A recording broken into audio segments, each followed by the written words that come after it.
God is good today. Yes, He is. He's brought us a mighty, Amen. mighty long way. And I want to just say that there was an important vote on last night. And the results are in. Today, the results were unanimous. All the votes have been tallied, and an earth-shattering discovery was made, and a vote of confidence, and that is that I am the best.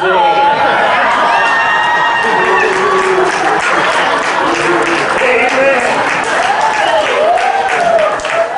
And to all the fathers who have those who love you and share those same sentiments, I want to say Happy Father's Day to all. Amen.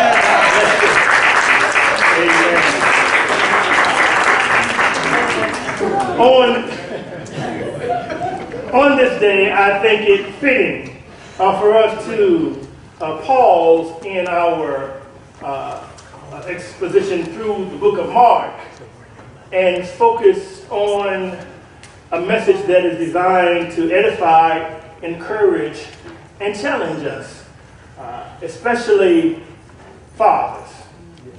Everyone wants to be a good father. And I think before one can become a good father, the prerequisite of being a good father is to be a good man. Amen. Amen. You don't just leapfrog into fatherhood. That's right. And become a good father. That's right. A good father is the byproduct of being a good man. Amen. And inasmuch as we live in a time that there is destruction and calamity and consternation and fear running rampant, not only through this land, but through the world. There's a lot of uncertainty. There's a lot of anxiety because we don't know what's going to happen from one moment to the next. And it's at those times when we need men to assume the rightful position that God had ordained us to assume and be the men that He wants us to be. Amen. Happy Father's Day. All right. You see, being a good man means being a functioning man. That's right. Being a good man means being a responsible man. Amen. Being a good man means being those who act like men, who work like men, All right. who shoulder the responsibilities as men. If you want to understand the prerequisites of being a good father, it begins by being a good man. Amen. Now, the reason why this message is very vital today is of the alarming fact that we are in dire need of good men. Amen. Amen. Am I right about it? Amen. We need good men. It seems to be a dying art today. And I'm noticing even in the industrial side of things, if there is a shortage of weapons, we build some more. That may mean that we have to build factories or retool factories to make military machinery. There may be a need for those who are skilled and trained to operate sophisticated computer machinery, and so we build another school. And we train engineers. We train those who will be assuming those vital roles and responsibilities. Amen. But there is a shortage of good men. Yeah. Where are the universities? That's right. Where are the schools? Where is the retooling, if you will? Where is the mechanism by which we are creating good men? That's right. I thank God that we have some good men here today. All right. God bless you. I'm glad that we have some good men. But we can all agree that we need more. Amen. This community is screaming from the top of its lungs, we need more. That's right. Broken and fragmented homes are crying out from the rooftop, we need more. Churches are operating at half capacity because we need more. That's right. God is calling from heaven. We need more. God has given us, and I pray this message helps us to understand that God has a blueprint. He has a blueprint for good men. That's right. He has a blueprint that is designed to produce good fathers. I would that we understand that God has a blueprint so that we might pattern ourselves after the blueprint that God has made available to us. Amen. Now, someone may say, well, you know what? I know you are, doting over fathers and all that kind of stuff. And but you may say, well, you know what? I came from a broken home. I came from a home that was void of the basic fundamental building blocks to ensure that I could be a good father. See, we live in a fallen world. And even though I received that vote of confidence when I received the t-shirt, I know that I missed the mark. We all know that we are fallen beings. Right. And we miss the mark. So we need to set our gaze on Jesus as the model of what manhood is really all about. Yeah. We need to focus our attention on the one who has provided for us, who have loved us sacrificially, who have loved us not because of, but in spite of the fact that we don't get it right all the time. That's right. I want to take in the theme, the need for a few good men. All right. To stand in the gap. I selected Ezekiel, the 22nd chapter. And while this is not going to be an expository treatment of this text, we will lift from this text something that's vitally important. You see, this text was given to us to understand that as Jerusalem, as Judea, as the God's people were inundated with corruption. And that corruption stemmed from the absence or the lack of men who would stand up to be God's men. It was not an absence of males. It was an absence of men.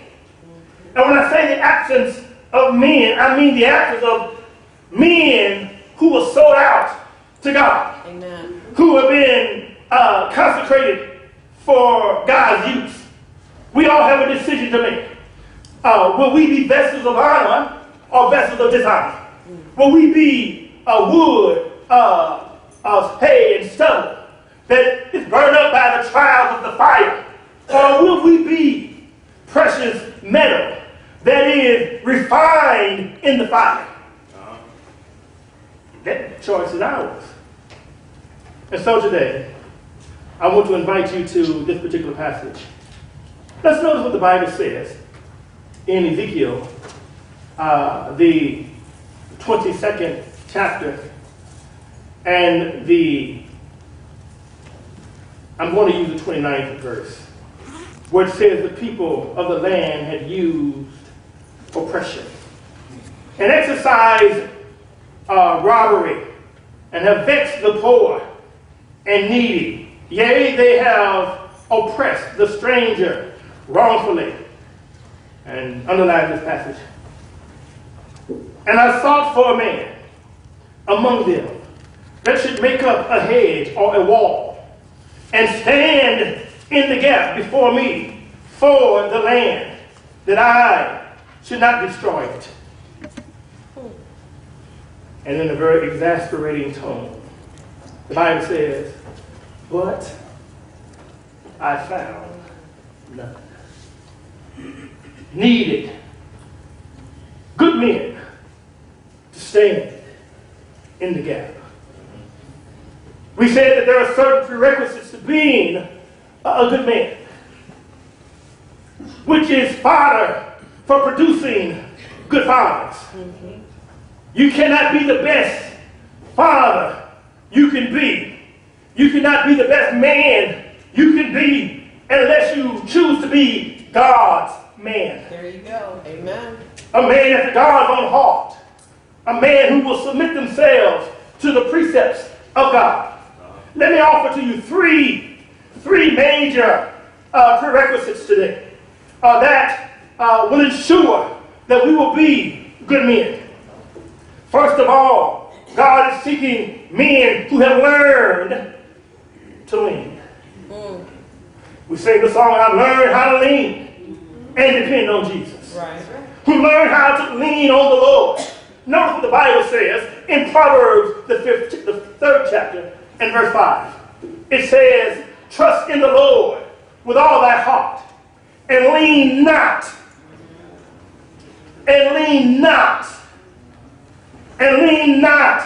to thy own understanding. It's a very dangerous thing for us to lean to our own understanding.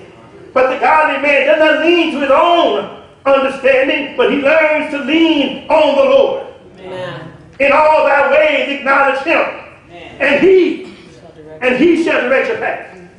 See, the reason why we find ourselves on the crooked road that leads to perdition, the reason we find ourselves on in the wide way, in the broad road that leads to destruction, is because we've forgotten how to lean on the Lord and allow him to illuminate the path that we ought to try. Now,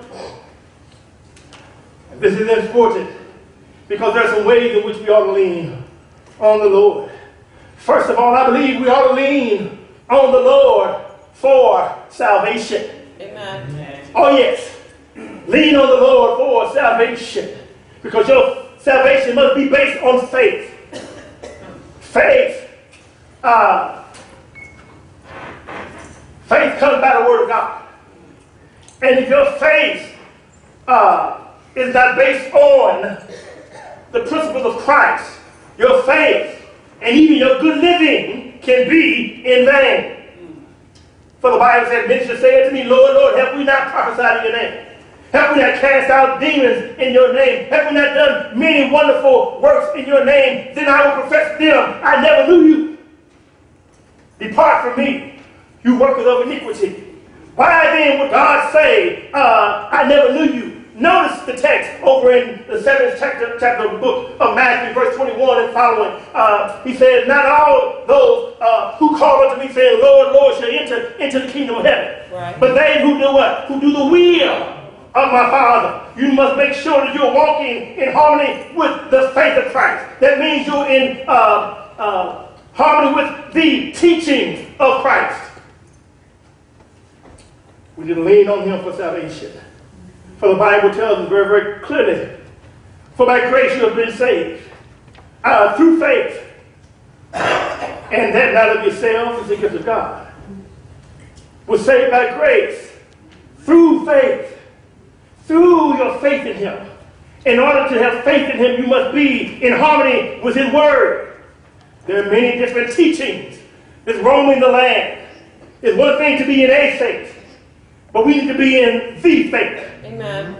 The faith of Christ. For the Bible says, verily I say unto you, except ye turn and become as a little child, ye shall no wise enter the kingdom of heaven. You see, as adults, as a child, it's so easy to trust. Mm-hmm. Oh yes, it's so easy to trust as a child. We depend on our parents. Just the other day, we were in the pool, and my youngest daughter does very, very well in the pool with her floaty on, right? The little inner tube thing, right? She does good. But you took the inner tube off, and she had to build up the confidence and the nerve to jump in the water, which is over her head. But she did it. Why? Because Daddy was there. All right. And I represented certainty. Right. I represented security. I represented safety. But yet still, there was some trepidation. There was some timidity there. And she finally... You see faith. See, faith is not jumping to conclusions. Faith is concluding to jump. Right. She had to come within herself that Daddy's got me. He won't let me slip. He won't let me fall. He won't let me drown. And she jumped on in there.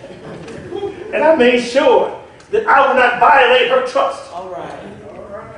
I could have played, and let her hit the water. And no time for that. I need to let her know that she can have full assurance in Daddy. All right. Jesus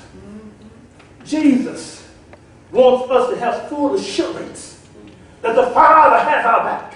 Amen. God will never leave us or forsake us. He'll be with us always, even to the end of the age. So there is something valuable about trusting and depending on Jesus. Not only do we depend on him for our salvation, but the Bible says we also depend on him for strength. Amen. For strength. You need strength that eclipses our own human strength. Our own human stamina will fizzle out. For the Bible says he gives power to the faint. And to him who has no might, he increases strength. See, when you put all of your confidence in your ability, your ability eventually is going to wear out. Right. Oh, yes. Now, you can be working, you can be swimming against the current, and you're a good swimmer. You're a strong swimmer, and you can swim only so long and so hard that eventually your strength is going to fail you. True.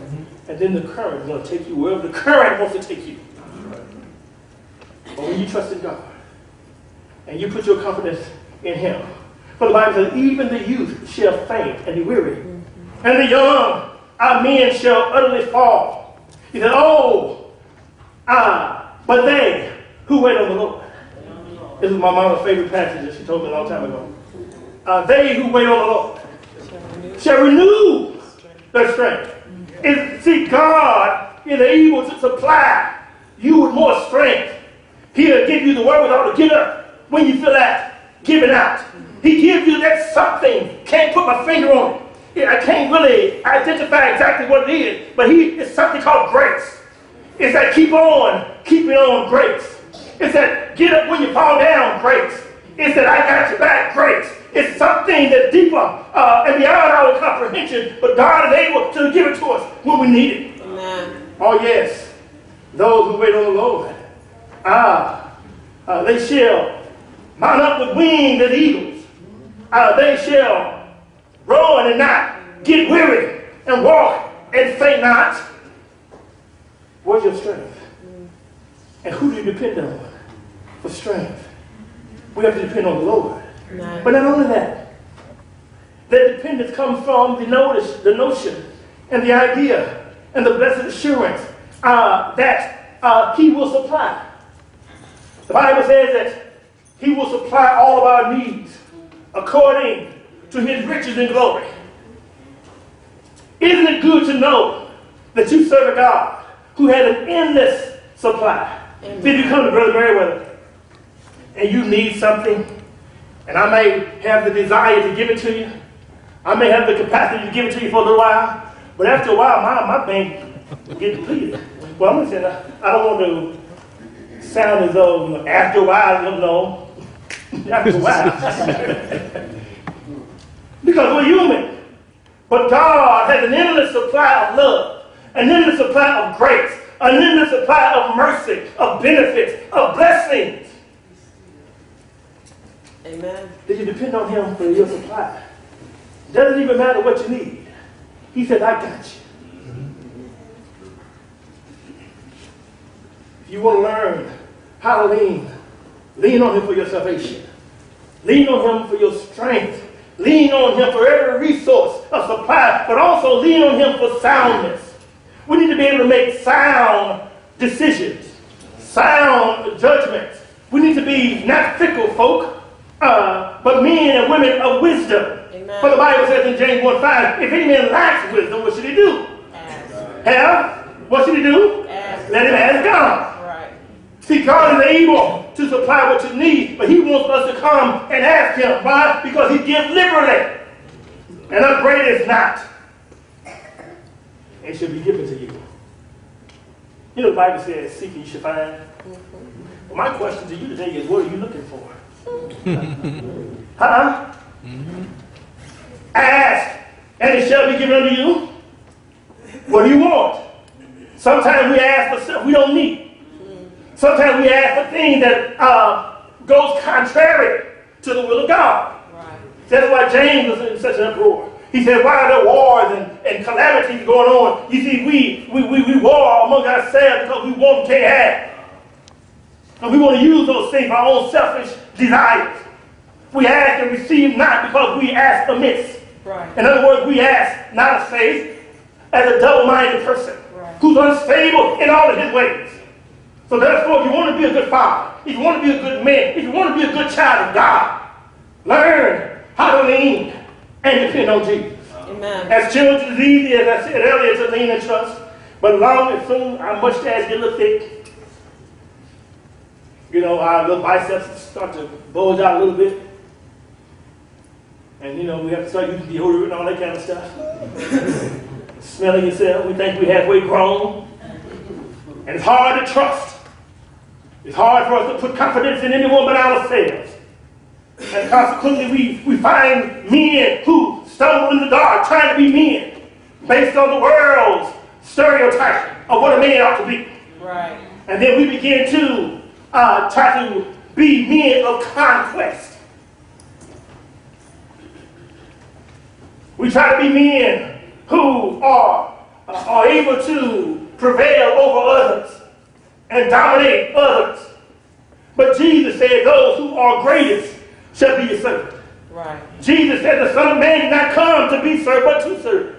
So he flips the script and helps us to see that real manhood is the one who's bold enough, who's strong enough and confident enough to say, I release you. I release you. Yeah, but as men get older, it's finding it more difficult to rely on anyone, including God. So we must turn the reins of our lives over to the Lord. Amen. It's one thing to say, Lord, and if you don't submit to him, then you're saying you're not my Lord. So men, if you want to stand in the gap, stand up and be counted, you need to be men who learn how to lean. Amen. Secondly, the second prerequisite of a godly man who's able to stand in the gap, we ought to be men who have learned not only to lean, but also to lead. Amen. See, you can't lead unless you have learned how to follow. That's right.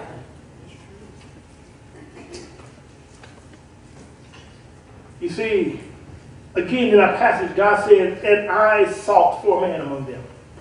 Again, notice the social and political landscape. God had a problem with his people because there were false prophets who had devoured the souls of men. There were the priests who had violated the laws. The princes were like wolves ravaging the prey. And therefore the people used oppression and exercised robbery. From the priests to the prophets, to the princes, to the people. There was corruption running rampant. And everyone was out for themselves. Everyone was violating God's law. Everyone was looking out for number one.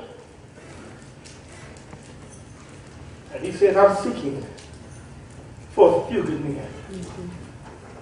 When you look out at our community today, every time you hear about gunshots fired, every time you pick up the newspaper, every time you hear something on the radio, every time you read the obituary, every time, we understand that the world is in need of a few good men. Amen. And God is calling on us to be those who are willing to stand in the gap.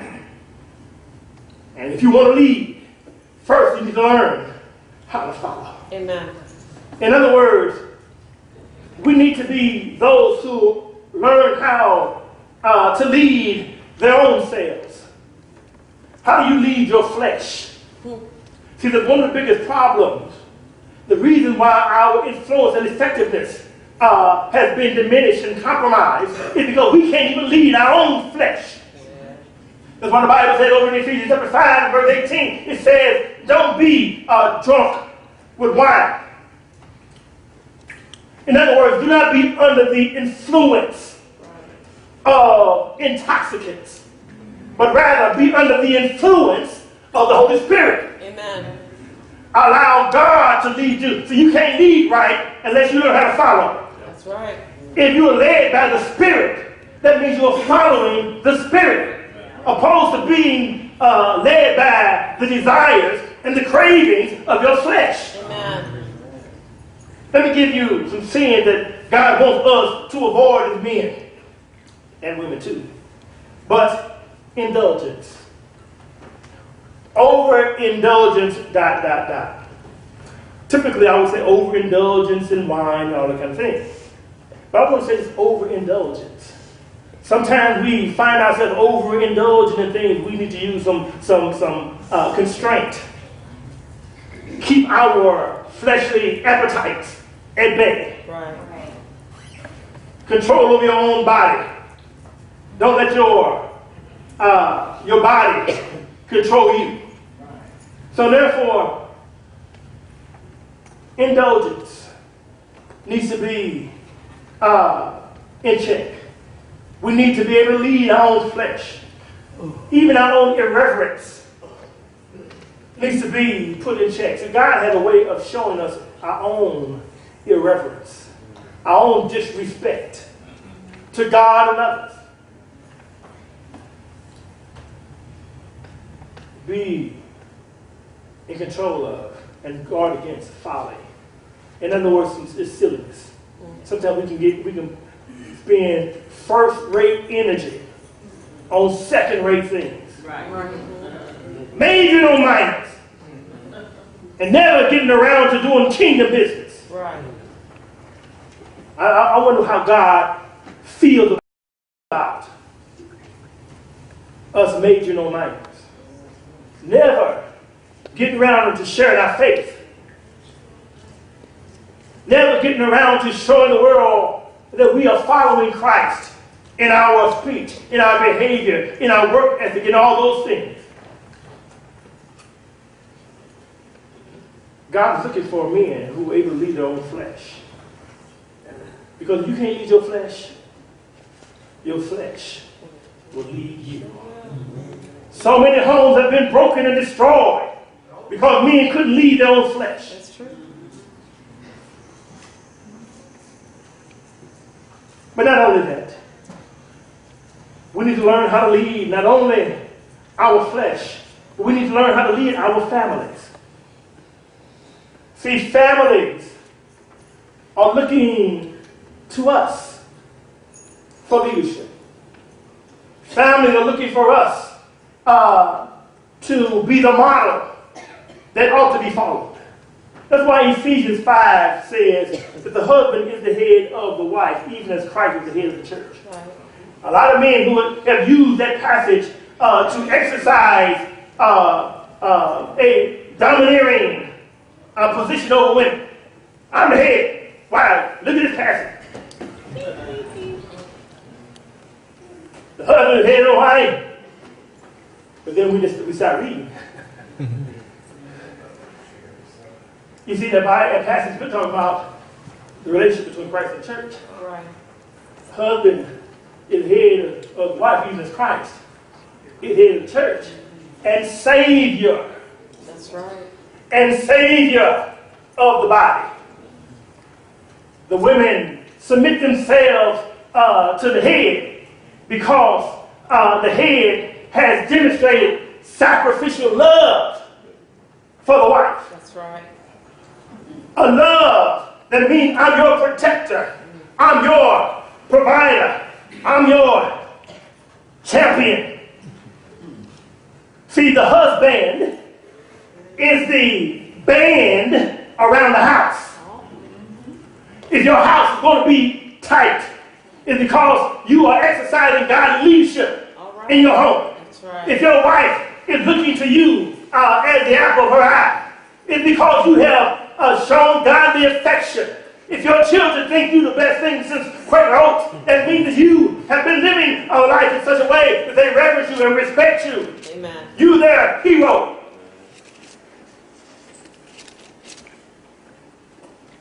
I'm reminded of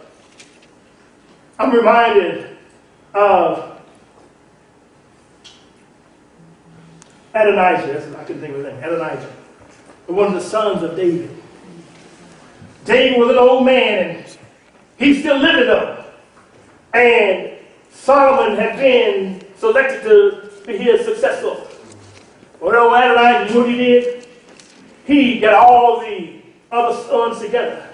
And he got Joaz, and he got, Abiathar, and he got all those guys, and they came and had a big feast. And he had his own little coronation ceremony and crowned himself king. And they were banqueting and doing all that kind of stuff. And even when the father was still alive, he usurping his father's authority. See, David was a good king, but he wasn't a good father. Don't ask me, ask his other son, Absalom, who tried to overthrow him. Tried to take out his own dad. Don't want to get into a whole lot of that. But remember Eli? Eli was a great, Great judge. Thank you, brother. Got some preachers in here. Great judge. But guess what? He couldn't handle his sons. Samuel, great judge. But he didn't raise his sons right. Even though they were great in one area, they were deficient in other areas. But God is calling on us to be great followers of Him. And when you're a great follower of the Lord, then He gives you the wherewithal to be able to regulate, guide, and govern your family. We need to be able to exercise leadership over our flesh, but also over our family.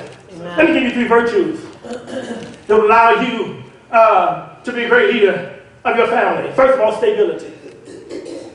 Stability. Cherish stability. All of us need to be stable, not fickle, not fighting, not, just falling off, how do I say this? Not just dictated by every whim. There needs to be some stability. See, strength and confidence come from a show of stability. That's right. We need to be stable. Not only must we be stable, but we need to have the virtue of love. Love. Love is a very, very misunderstood word. Sure. Love has the wherewithal to say yes and also has the capacity to say no. Love seeks the best good of the object of that love. Even when that love has to manifest itself in putting the kid on punishment. Right. Not sparing the rod. All of those are demonstrations and manifestations of love. Amen. Now, it doesn't seem like love when it's being doled out. But then as the child matures, they begin to look back and see that that was an act of grace. That was an act of love. Amen. That was an act of seeking the best good, seeking my own best interest, when I did not have the maturity to recognize what was good for me on my own. This is a message for my kids. Yes, one of these days they'll look back and say, I now understand why you had to do what you did. Amen. Because I did not have maturity to stay out of trouble, to stay out of harm's way. But you, having gone that road, this morning, they gave me my shirt and, I was going to wear it and all that kind of stuff. I put on this tie. And she said, my oldest daughter said, well, that really don't go, no, you put on the other side. She wanted one more color, whatever. And I went back in to some old photos, and I showed her a picture. I said, this is my daddy's tie. Aww. And this is my his ensemble. And I'm wearing this. Just like they gave me this to wear for Father's Day, right? But I'm also wearing this for Father's Day. All right. You see, there's something valuable about leaving legacies. That's right. Something about leaving a memory to be cherished. That's right. And I can look back in my life and saw things that he did worked all night. As a kid, we lived in a project. I would run to the top of the stairs, trying to look down the stairs to say bye, Gene, before he left, because he had to go to work many times before we woke up. Wow. He'd come back and be nighttime. You see? And I can remember my childhood, and I didn't want him to go. But now I understand that had he not gone, we would not have been able to enjoy what we enjoy. Give me a moment. Patience is next. We need to have patience. Patience with one another. And be patient with yourself. Sometimes we kind of lose it because we don't feel like we are where we ought to be right now. And if we look back in our lives, we find that we have kind of wasted some time. And so we get very, very dissatisfied with ourselves. Ease up a little bit. Don't stop doing the work. Be diligent. Put your hand to the plow. But don't beat yourself up. Amen. Because when you beat yourself up, you become cynical of others as well. And God wants us to enjoy life. So the three virtues are stability, love, and patience. Patience with one another. Patience with yourself. And even patience with God. Amen. But God says your blessing is coming. How often do we forfeit blessings because we get impatient? Yeah, that's right.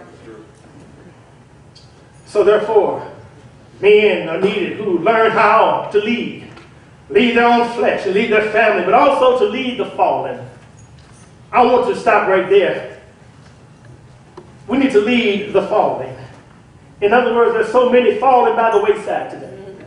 There's so many who are leaving this time side of life with no saved relationship with Jesus Christ. Leaving here with no intimate connection with the Savior. In other words, people are lost and going to hell. We have a responsibility to the fallen. Every member of the body of Christ, not just the men. I think the men ought to have the banner in front of them. We need to pave the way. But everybody who's named the name of Christ must understand that the world is waiting for us. We all need to be sharing our faith. I shared a vision the other day. And I asked the question, how long do you think it should take for us to double the size of this congregation? How long do you think? A year, 5 years, 25 years, 30 years?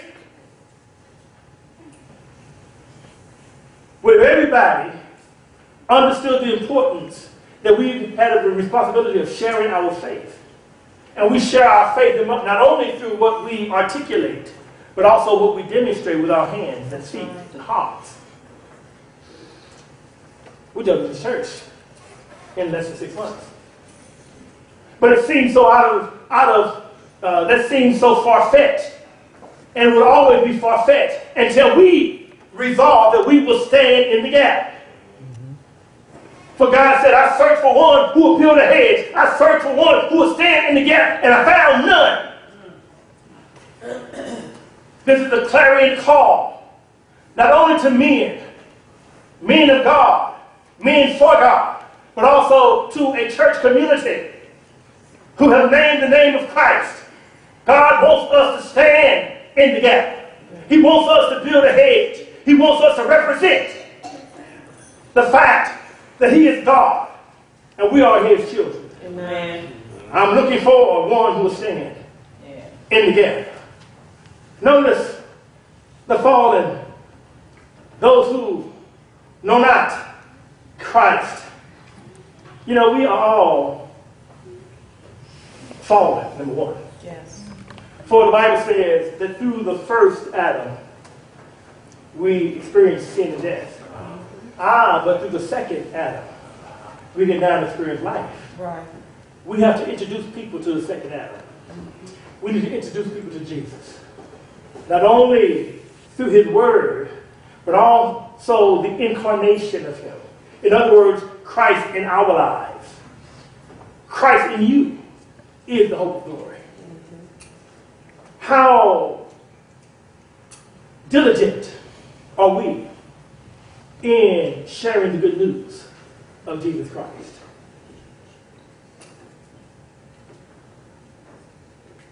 How relentless are we in making sure that we're always standing in the gap?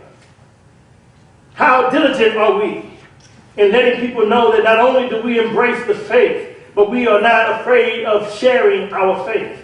You see, if you don't learn how to lead the flesh will lead you.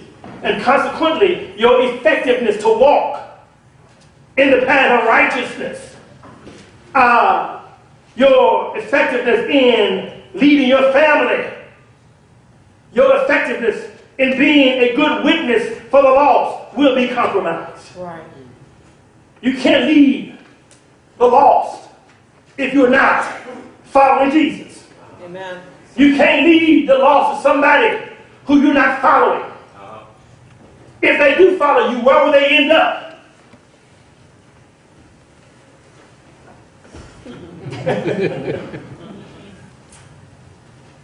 I've learned how to lean and depend on Jesus.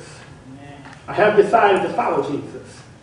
And then I can be effective as I learn to lead my own self, as I learn to lead my own family, as I learn to lead those who are going astray to Jesus. You see, in God's wisdom, He has given each family a head. Amen, brother. Amen. Anything with two heads is a monster, right? Right. I know many times women have had to say, well, I had to be the mother and the father. No, you have to be the best mother you can be. You can't be the man. That's no disrespect. It is what it is. We have been so designed to complement one another, not compete with one another. See, that's what's going on in our world today. There's so much competition. There's so much competing. There's no complementing. And so we're competing with our various roles instead of allowing God's design to really take shape in our lives, and we become a complement one to another. And that's why sometimes the kids don't know what to do. Don't know, and the kids will begin to play. They ask mommy something, and mommy say no, then they come to daddy because they know they get over on dad. You know what y'all need to do? You have to go in the bedroom and lock the door and have a discussion. And make sure you have a strategy that it won't happen again. Yeah, that is 45. I'm going to hit right on my mail now. But the point is this. We need to understand that it's not a privilege to be the head. It's a responsibility. The hardest thing you will ever do will be a good husband and a good father to your children. I mentioned Eli, remember? Eli, he could run the temple, but couldn't run his family. Samuel could run the office of being a judge, but couldn't run his family. David could run the kingdom, lead men into battle, but could not run his own children. So therefore, I'm going to give you something else. I'm going to leave you with this.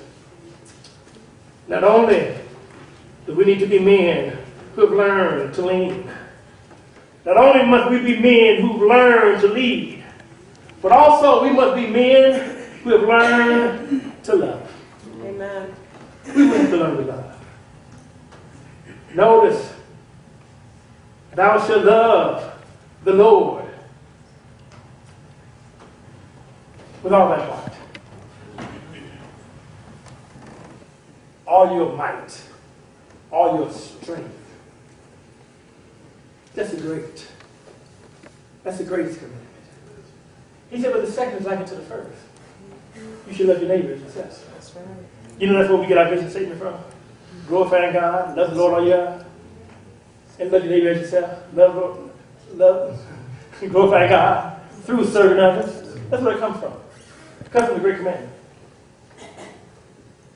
If we're going to be effective, we must understand that our top allegiance must go to God. Amen. And the second is closely akin to that, because everyone else is created in the image of God. That's right. So if you love God, how can you hate others if He is created in the image of God? So therefore, I want to give you three things quickly, and I'm going to give you the rest of the day. Today is the day that we're going to ask you to kind of spoil your dads. Spoil your granddads. we're not going to have an evening service today. We're going to allow the rest of the day to be devoted to that. Let that be your worship. Let that be your evening service. Notice, first of all, you need to learn how to love the Father. And I'm not saying love your dad. I'm talking about your heavenly Father. Amen. Oh, yes. We ought to have a reverential awe and respect for our heavenly Father. Amen. The Bible is very, very specific on this. There should be no rivals. No rivalry between your love for God and love for other things. Not even love for church membership. God has to reign supreme. God has to be the one who is center stage. If any man loves not, the Bible says, let him be anathema. In other words, if anyone loves not God, let him be accursed. Love God. But then also love your family. Every father has a responsibility of not only loving God, but loving your family. Again, you are the husband, you are the band around your house. You are the protector. You are the one who brings stability. You are the pace setter. If you want love in your house, you have to bring love and establish love in your house. If you want peace in your house, you need to bring peace into your house. Amen. If you want order in your house, you must bring order into your house. I'm not talking about with a heavy hand. I'm talking about with a loving hand. The loving hand of God. Understanding that God has so loved you. And now you have the responsibility, not privilege, but responsibility of bringing those things into your house that will make your house a home. Amen. And then finally, not only must you love the Father, not only must you love your family, but you must also love your fellowship.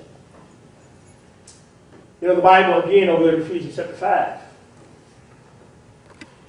where it says, these things that I'm speaking, when he's talking about the husband and wife relationship, is that these things that I speak may seem like a mystery, but I'm talking about Christ and His church. Understand, when you look at the church, they give you a blueprint of how the household is to be run. Well, let's say, what if the church is not running well? I ain't talking about the church here. I'm about the church here. All right. I'm about the kingdom. The kingdom of God. In other words, when we find that Jesus, the Bible said over in Ephesians chapter 4, he says, endeavoring, and Brother Dejanay used this passage the other day, endeavoring to keep the unity of the Spirit in the bond of peace. But go up to the verse before that. He said, with all lowliness, with all humble humility. Those kind of, you can't have that kind of disposition on the outside unless it's manifesting from and emanating from the inside. What's in your heart? Do you have a love for God in your heart? Do you have a love for your fellowship? In other words, for your church in your heart? The Bible tells us that he's talking about Christ and his church. How are you giving yourself up for the church? How are you giving yourself up for the welfare of others? How are you making sure that you grow, that you won't be a burden on somebody else? Oh, we hadn't thought about that. The Bible says that we ought to love one another. Doesn't it? Amen. Yes. Jesus says, I got a new commandment to give you. I got a new commandment. And this commandment is, love one another as I have loved you. Now, I used to look at that and say, well, why do you say that? See, sometimes you can't love one another the way you love yourself, because sometimes we don't like ourselves. Sometimes we have inferiority complexes. Sometimes when we look at our, the road and history of failure, we begin to loathe ourselves. You know, it's beginning to manifest itself in this generation. People doing self-mutilation and all that kind of stuff. But it's been around longer than that. You know, sometimes we would drink ourselves to death, so we had some issues. Sometimes we would medicate in different unhealthy ways because we have issues. But we've already read the passage where we say, what the Bible says, cast your cares upon him, because he cares for you. So my challenge to you today is to understand that Jesus says, this new commandment I give you, love one another as I have loved you. He said, by this all men will know you are my disciples. If you want to be a great witness to the community, love one another. Amen. If you want to make sure that the gospel goes forth, love one another. If you want to make, and see, loving one another means you protect them. And I don't want to get into a whole lot of this, but I'm going to close this message off right now. But, you know, in the Old Testament, they had the Ark of the Covenant. It was in something that was called, at the top it was called the mercy seat. The mercy seat. And the mercy seat, if you notice, on the mercy seat, what did it have? It had two seraphs, or seraphim. Okay, because there was two of them. And they had their wings were covering the ark. In our fellowship, it's not about exposing one another. It's about covering one another. Try to emphasize. How often do we find ourselves being a covering for one another? See, love covers a multitude of sins. If you see a brother overtaking the fault, you who are spiritual supposed to go to one, right? When you see one who's erred, you know, and we go and we save him from the error of his way, don't you know we have done what? Saved the soul from what? Death. And have covered a multitude of sin. Right. We ought to be there for one another. Pull one another out of the fire. For the Bible said, and I sought for a man. With all the corruption that was going on. With all of the prophets were corrupt. The priests were corrupt. The princes were corrupt. And therefore the people were corrupt. Corruption ran rampant throughout the land, just like it runs rampant in the city of Evansville right now. And he said, I sought for a man, one who could build a wall, one who could stand in the gap, one who could proclaim my message, the one who could bring everybody back to me. I found none. But yet again, through Jesus, I'm searching for a man. I'm searching for a church. I'm searching for a community of faith who will stand in the gap. Can I find one today? Can I find one who says, yes, I want to stand in the gap. I want to stand for Jesus. I'm deciding right now, you may not be a Christian, but you say, you know what? I have decided I want to follow Jesus. I wanted to give my life to him. I understand that I need to get on the straight and narrow path. And I do that by acknowledging that Jesus is indeed the Christ, the Son of the living God, that he died for my sin on Calvary's cruel cross. And I'm excited about the fact that he didn't say he did. But he rose up on Sunday morning, first day of the week, triumphant over death and sin. You know, the Bible said that he was declared to be the Son of God with power through the resurrection of the dead. I'm glad he rose up. Amen. Now there's hope for me. Now he wants us to rise up.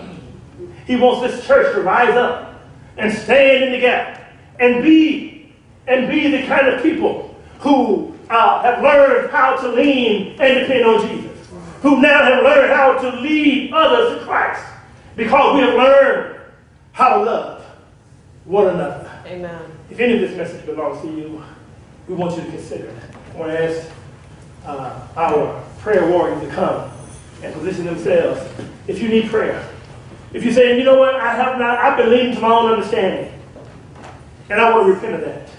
I need prayer. I need encouragement that I may be able to stand. Come on up. We want to pray with you. We want to pray for you. If you need to give your life to Christ through faith, repentance, confession, and baptism for the forgiveness of your sins, we can do that as well. The water is ready. Heaven is ready to receive. all you need to do is to come. Think about that as together we stand and sing a song of encouragement. We invite your response. God